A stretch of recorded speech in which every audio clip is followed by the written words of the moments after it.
Good morning, friends, and welcome. Let's start with a prayer together. Heavenly Father, Divine Mother, friend, beloved God, Guru Preceptors, Jesus Christ, Babaji Krishna, Laidi Mashaya, Swami Shri Yukteswarji, beloved Master Paramhansa Yogananda Ji, saints of all religions, we bow at thy feet. Bless our class today with thy clarity, thy wisdom, thy touch within our hearts of thy love. Om Shanti, Shanti. We'll have a song and then a video clip of Swamiji on this topic for today. To all those who received him, he gave the power to become the sons of God. Welcome again, friends.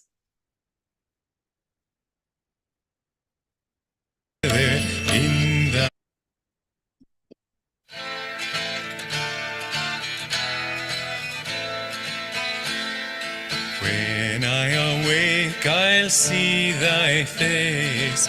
When I awake, I'll see thy light. When I awake, I'll see thy face.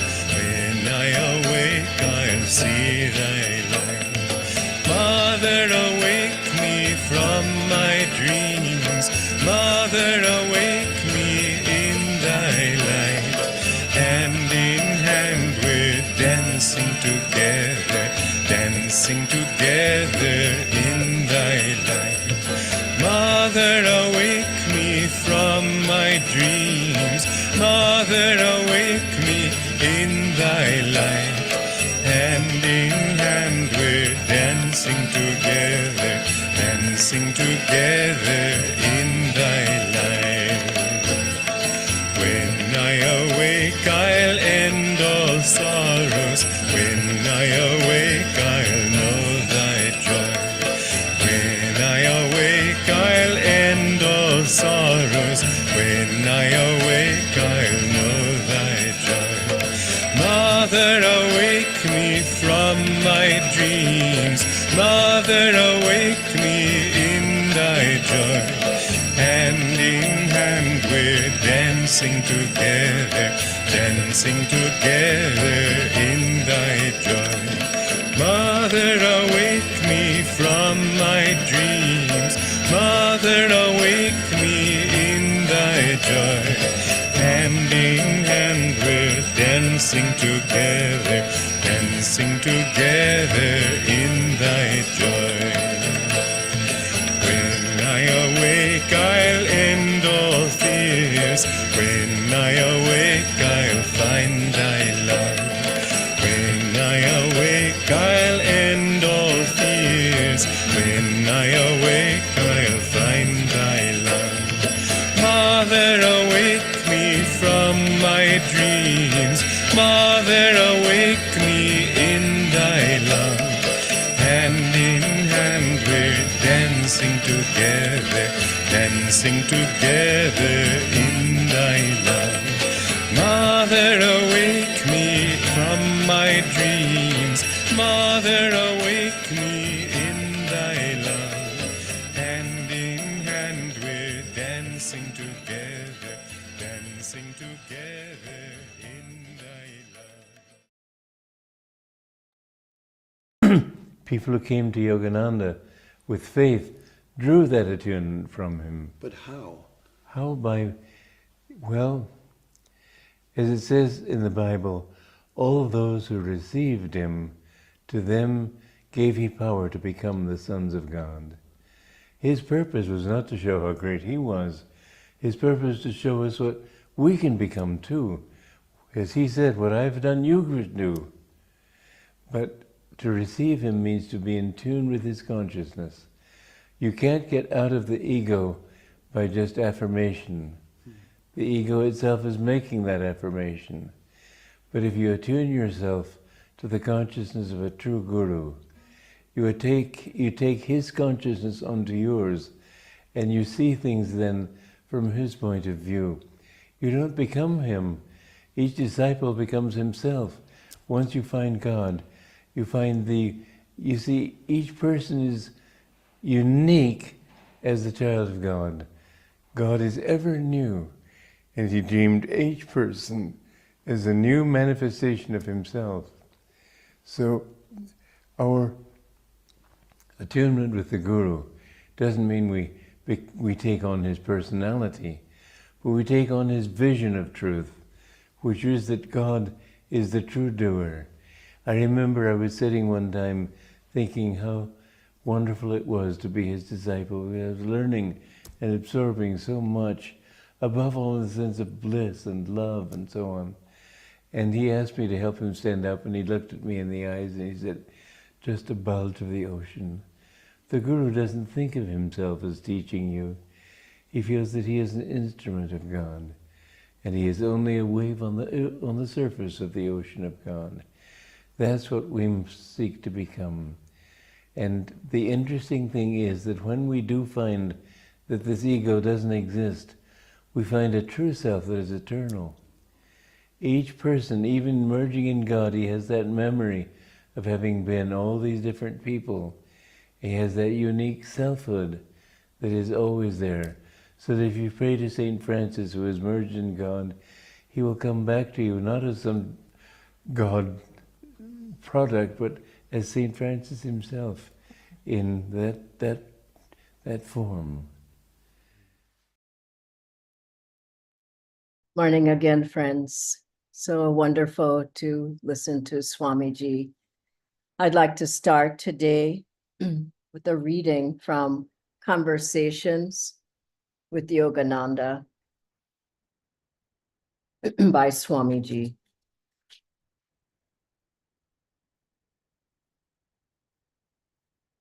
You have to individually make love to God. He insisted to us. Keep your mind at the Christ center in the forehead. As you work, remember always that you are working for God and Guru. Always chant mentally, God and Guru, God, Christ, and Guru. Many come here, then pass their time in idle gossip and joking. Well, they won't get God. There are many rats and mice living in the canyon on this property also, but they aren't advancing spiritually. They aren't finding God. It isn't just being here that will get you to Him. You have to make your own effort. Each one of you, in the end, stands alone before God. Finally, the more you do what your mind tells you, the Master told us, the more you become a slave. But the more you do God's will, Guru's will, the more you find yourself becoming inwardly free. Taking this counsel to heart, I discovered for myself, Swamiji says, that it was true. Never had such a feeling of inner freedom been mine as came by attuning myself with His will.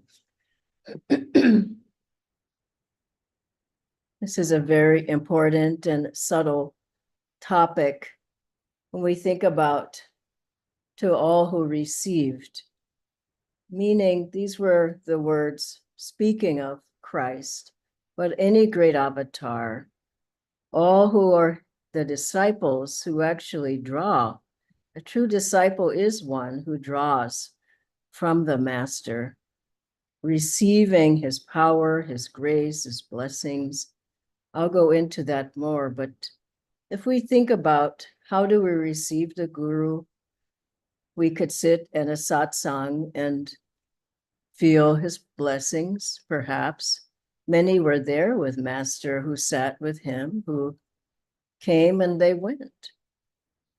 Swamiji said it was like a hotel there at Mount Washington. People checked in and people checked out. So it wasn't even just being with him. There were people who Master told specifically not to leave, and they left. So it wasn't just his presence. And many people think that you have to be in the body, the Guru has to be in the body to help you, to bring you to God. But there were many who were there who didn't tune in. They didn't draw. They didn't receive from Master. We can think that the discipleship ceremony, when I take that, then I'm in Master's family and everything is taken care of. Well, it's the beginning of a long journey. Kriya initiation. It's another blessing of trying to receive the Guru and his teachings. That's the beginning again of a long journey.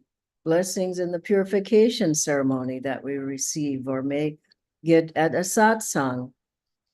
Those are like seeds, but we ourselves have to draw the blessings from each time that we're touched, each time that we meditate, each time that we go to Kriya, each time we get a purification blessing, each time we take the disciple, every time. It's not enough to just stand there and hope that things will work out, that you'll receive blessings. You really, really have to draw those blessings within yourself, meaning there has to be an openness, there has to be a desire to be in attunement with the channel of the gurus, and of the channel of the gurus, the channel of God. Master said many times, I killed Yogananda long ago. No one dwells in this temple now but God. And as we attune to him and those disciples who lived with him, they were attuning to a consciousness. They were attuning to Divine Mother. We're attuning to his consciousness. It's one man would put pictures of Master when he was living in the ashram there with Yogananda ji. He would put pictures, he took a lot of pictures and put them on his wall. Master saw that and he said, why do you keep taking pictures?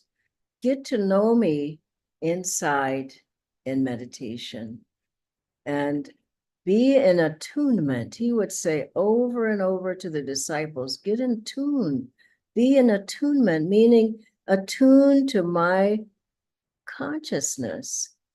And it's not enough to call yourself a disciple, or it was only God who was there inside of Master.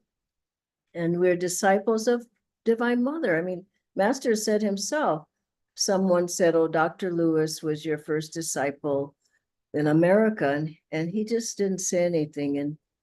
And then he said, I don't call them my disciples. They're God's disciples. He was only there as a channel, but our channel, open, fully open avatar. As an avatar, he was a channel for God and is to come to those who draw on him. And we draw God. It's not that we're just drawing a blessing or grace or whatever. We're there to draw the divine presence.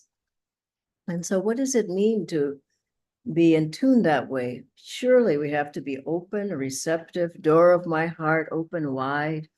I keep for thee. If you have this little openness in your heart, that's all you can receive. Master said to someone, how can the little cup, to Swamiji, I believe it was, how can the little cup hold the ocean of God's consciousness? You have to expand the cup.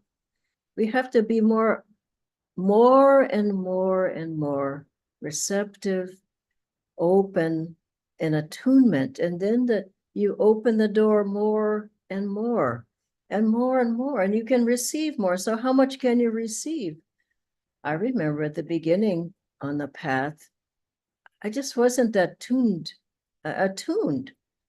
And I'm sure Master was blessing me. I mean, he said, 25% is your efforts, 25% I'll give you blessings and grace, and 50% is God's grace.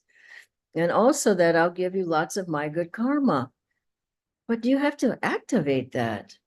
I'm understanding that more and more. It can't just be, oh, he gave it to me and it's there. He's there.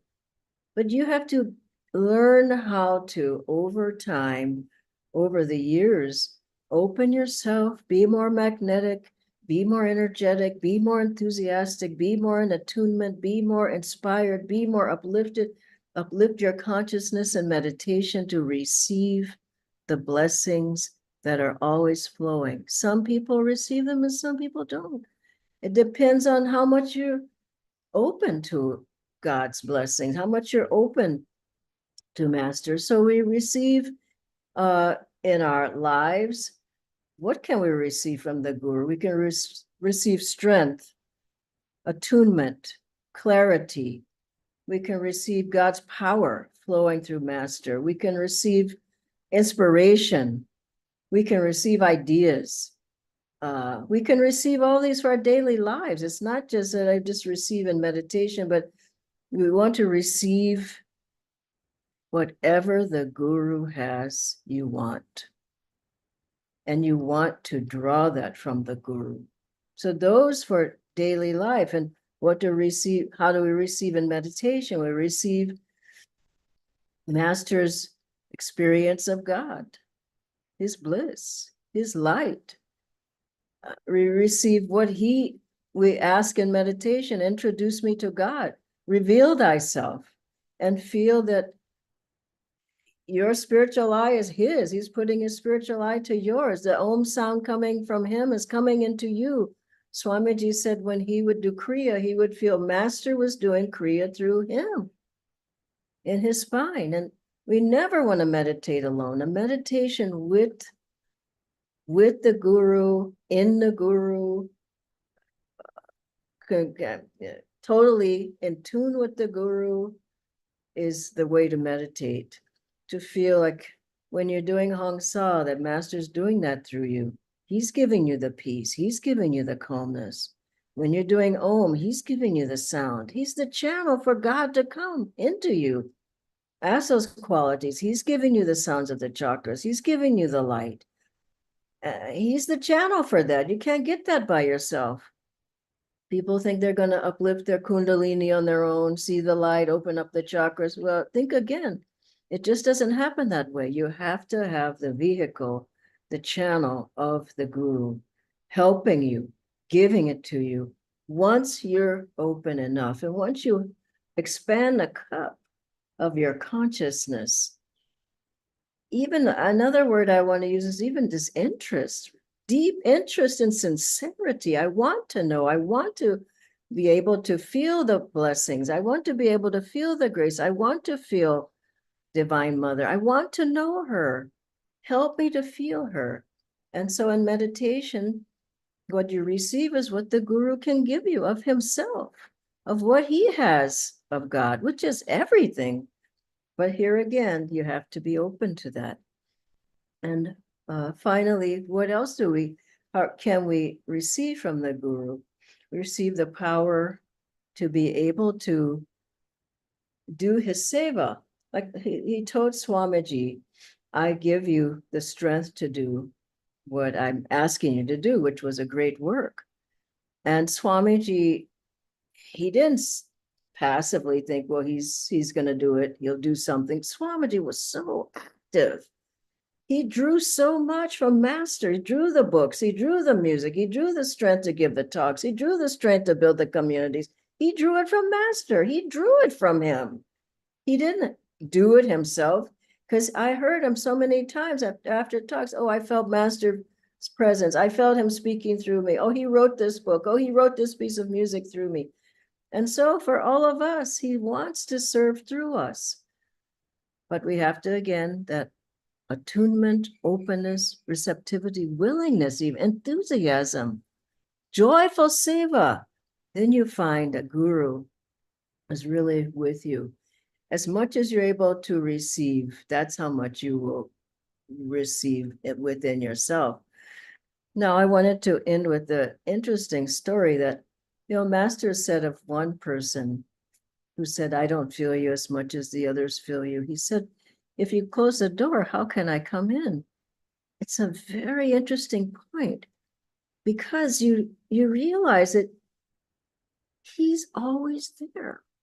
I mean, that is such a profound thought. He's always there. It's not like he comes sometimes. He's always there, but he will be closer as you're more open.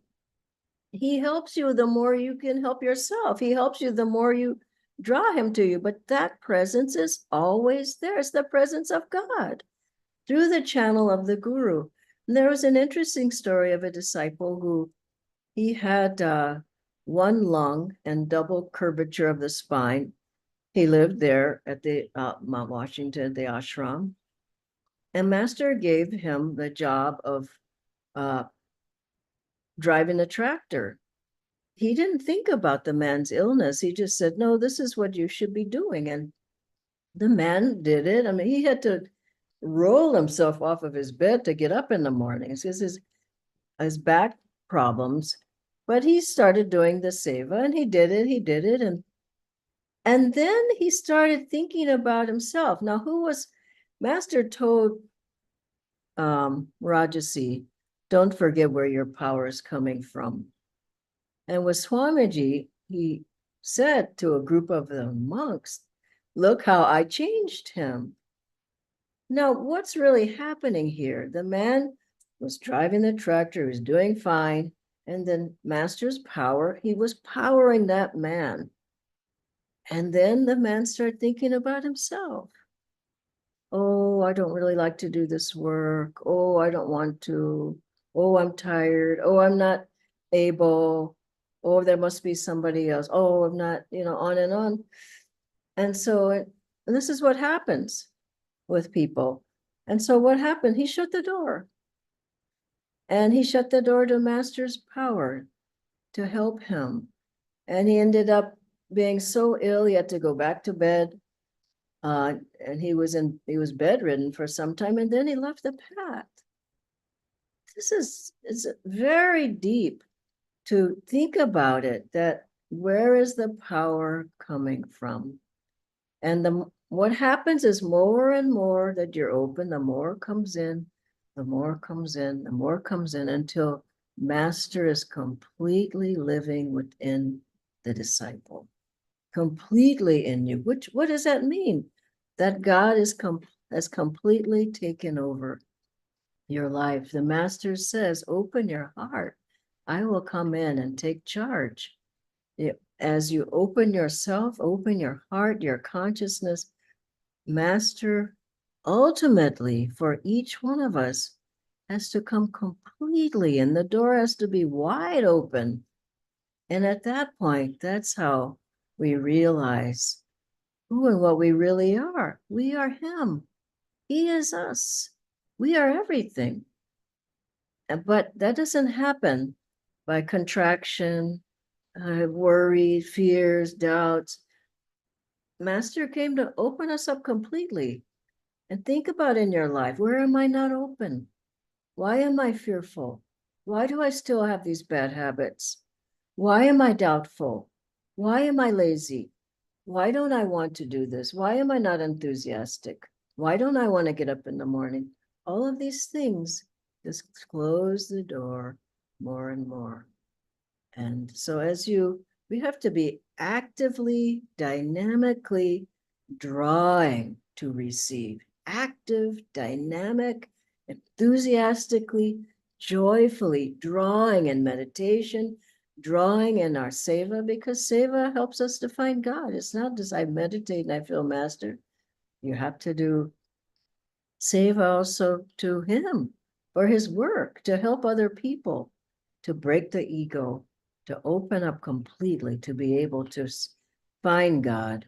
There was a wonderful story of this man who would toss flower petals on the image of his guru as he meditated after he meditated. And at a certain point he went into a deep state of ecstasy, and he began tossing the flower petals on his own head. And he realized, what's in my guru, that's what's in me. Why are we on the path otherwise? To become like our master. The master told Swamiji, when Swamiji said, I don't want to just look like Jesus. He was in a play. He said, I want to be like him. And Swamiji said, the master said to Swamiji, that will come. So I want to end with this short excerpt from Why I Love My Guru that Swamiji wrote about Master. Master was a true friend to everybody. He saw all as his very own. He was infinitely kind to us, forgiving, supportive, gentle, humorous, one with us in friendship and ever completely loving. Yet he was also careful, always to turn our minds and aspirations toward our own highest potential in God. Never did I see him come down from that high purpose, and always in his calm gaze did I see a complete absence of ego motive, of the slightest impulse either to act or react. He promised in the poem, God's Boatman, to come back if need be 1,000,000,000 times, as long as one stray brother sits weeping by the wayside. He himself often told us, I killed Yogananda long ago. Only God lives in this temple now. And I heard him declare also, I was freed many lifetimes ago. When I met him, he said to me, I give you my unconditional love. No treasure surely could be greater than that sacred promise. He has fulfilled it in countless ways. More and more through the years, I have found him mentally guiding me, leading me toward inner freedom, filling me with inner bliss. I love my Guru, as he himself wrote about his own Guru, Swami Sri Yukteswar, as the spoken voice of silent God. He was ever and is now more than ever my nearest, dearest companion. God bless you. I'll ask Natindra to join on screen now. Thank you so much, Dhyanaji. We have a couple of questions. The first one, Dhyanaji, is so when I'm able to draw God's power, then will I not have to put any effort on my own, and will my life become perhaps easier? No, it's continuous. Every day, every moment, every second, you have to keep drawing. I mean, you could say that if I have something to eat, will I never need to eat again? No, you have to keep trying. You have to, 25% of the whole journey, you have to keep trying to the very end. And Master can help, but isn't it an amazing thought that God can't even save you if you do nothing? Guru can't even save you if you do nothing. You have to use your own will, God-given will. And as you do that, you find that all the help you need is there. But you have to make the effort. And our path is one of warriors, strength, energy, determination, true discipleship, not saying the guru is going to tap me on the head and I'm going to be liberated. It doesn't happen. Your effort is extremely important. And Master said that repeatedly. And then? One last question, Dhyanaji. Could you share some examples of how Swamiji and our gurus received the power of their gurus and what they could do with it? Well, here's one of Master. He was on the ship coming from India to America, you remember, and he couldn't speak English hardly. And they wanted him to give a lecture, isn't it? And he kept praying inwardly to his guru. This was just in daily life. He kept praying to him to help him. Because he said, yes, he would give it, but he stood there and people laughed for a while. And then he felt his guru saying and heard him, you can speak. And he gave a talk for around 45 minutes. He didn't really know what all he said, but later he said that, but they said he gave a great talk. That was the power of God. And also, so many, all you have to do is look in the autobiography of a yogi. There are so many stories. Rama raised from the dead, Master getting his high school diploma, two penniless boys in Brindaban, over and over and over. Swami Sri Yukteswarji, when he was ill, he gained 50 pounds in one day from Lahiri Mahashaya, just over and over and over. And with Swamiji, I saw him You saw him, different ones of you saw him when he was near the end of this incarnation. He could barely talk. I mean, not barely talk, but he couldn't walk very well. And he would go to a talk because he just kept saying, I just have to go. I have to go. All those people are going to be there. And he felt Master's presence as soon as he stood up. Sometimes he sat, but as soon as he started talking, boom, there was Master there. Who spoke? Who speaks? Think about it. It doesn't take much thought. I mean, and he said afterwards he would kind of just go back to the way it was. But that was Master's power. And how did Swamiji, Master told Swamiji that, and when he was 22 years old, Swamiji asked, will I find God in this lifetime? Master said, yes, but don't think about it. He was 22, he served Master 65 years. Now, how did that happen? He could have said yes and hit him on the head. Okay, now you're finished. He gave him a whole lot to do between 22 and the time when Swamiji left his body. He gave him a whole lot to do. And Swamiji said he didn't know where Kriyananda ended and Yogananda began. He just was so in attune with his guru. He was in complete attunement with them, and he found God. How did he find God? That's the biggest thing in itself. Guru's power. You cannot find God without it. All those who received him, who drew that power, who drew the magnetism, drew everything out of the guru. It's a subtle topic, but I hope some of you understand it. In meditation, you can't just sit there. You have to draw that power to meditate deeply from Master. Draw the power to go breathless. Draw the power to hear the Om. Draw the power to go deep in the spine. It's all there, but for some people, it's a thick curtain. And nothing, they don't feel anything from Master. Some people, it's a thinner curtain. Some people, the curtain is opening. What you want is the curtain is open wide. It takes time. But don't wait till you're 50 years on the path. Get started now. And you'll find that what I've discovered is it's so sweet. He's always there. It's like he said, where were you? I was there all the time, but you weren't there. So we can only do what we can do, but do your best. Don't go in there and sleep and look at your watch and your phone. I've seen some people at satsangs major satsangs. They look at their phone the whole time. Do you want to come back another lifetime for a phone? Think about it. Best to get the teachings while you have the good karma to be able to get them. God bless you all. Thank you, Nitendra. Have a wonderful day, everybody. Bye.